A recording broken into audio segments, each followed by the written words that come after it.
Mwigizaji Joyce Mbaga mwenye umri wa miaka 32 maarufu kama Nicole Berry amesomewa mashtaka matatu katika mahakama ya hakimu mkazi Kinondoni jijini Dar es Salaam, ikiwemo kuendesha genge la uhalifu na kupokea shilingi milioni 185.5 kutoka kwa umma bila kibali kutoka Benki Kuu ya Tanzania BOT.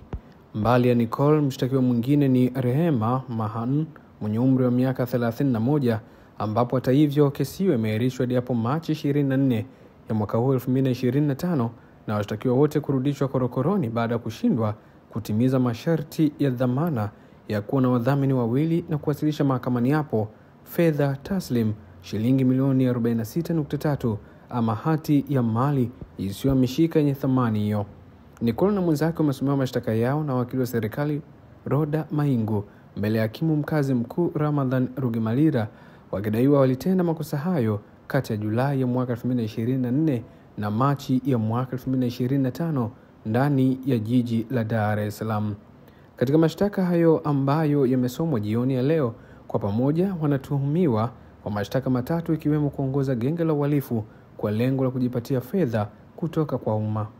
Miongoni mwa makosa yao yaliyosomwa na wakili Maingu, alidai kuwa katika shtaka la kwanza washtakiwa wanatuhumiwa kuongoza genge hilo la uhalifu, ambapo wanatuhumiwa kwa miezi hiyo na miaka hiyo wakiwa ndani ya mkoa wa Dar es Salaam waliendesha biashara ya kihalifu ama jinai kwa lengo la kujipatia fedha ama faida kutoka kwa jamii na kupokea amana au miamala bila kupata leseni kutoka BOT.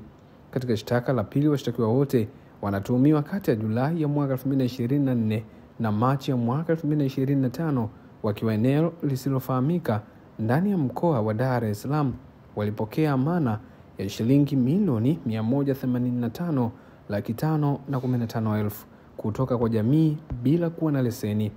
Ilidaiwa kuwa katika shtaka la tatu washtakiwa wote waliendesha mfumo wa malipo bila kuwa na leseni ya malipo inayotolewa na BOT. Aidha, washtakiwa hao hawakutakiwa kujibu lolote mahakamani hapo kutokana na mashtaka yanayowakabili licha ya kuwa na haki ya kupata dhamana.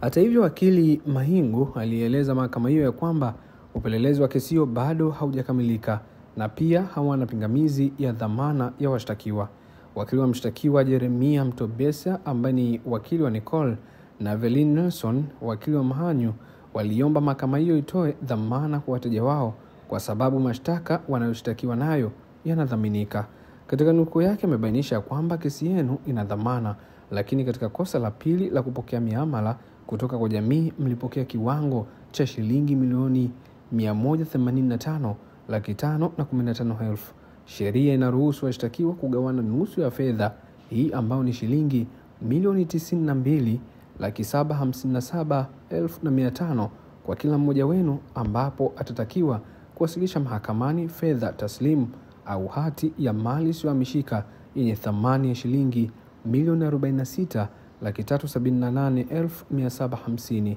Pia alisema ili wawe nje kwa dhamana wanatakiwa kuwa na wadhamini wawili wenye barua za utambulisho kutoka serikali za mitaa, na kama ni mwajiliwa awasilishe barua ya ofisi yake. Mimi natumika ndaba na hii ni kesi kutoka katika mahakama ya hakimu mkazi Kinondoni jijini Dar es Salaam juu ya mwanadada